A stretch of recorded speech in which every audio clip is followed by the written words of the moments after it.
सोलापूर शहरातील सम्राट चौकात वीज कोसळून नारळाच्या झाडाला लागली भीषण आग।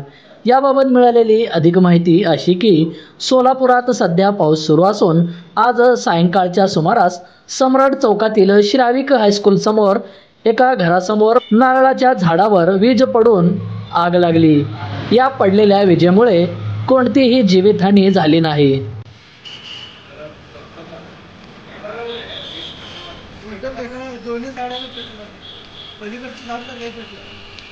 पलीकडलं झाड जास्त आहे।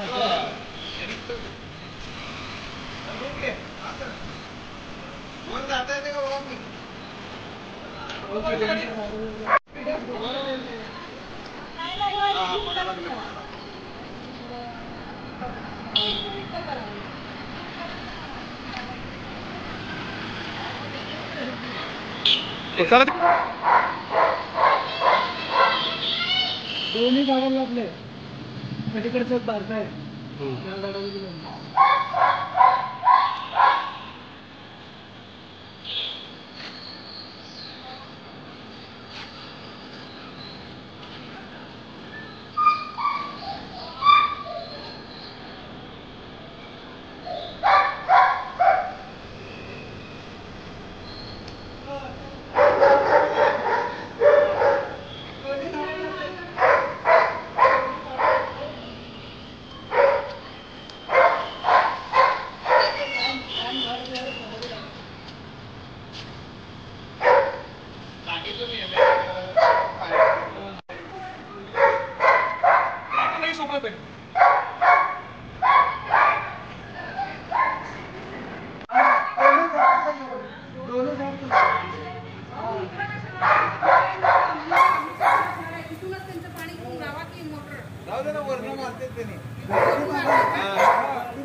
बंधुप्रेम न्यूज चॅनलला लाईक, सबस्क्राईब व बेल आयकॉन दाबायला विसरू नका। धन्यवाद।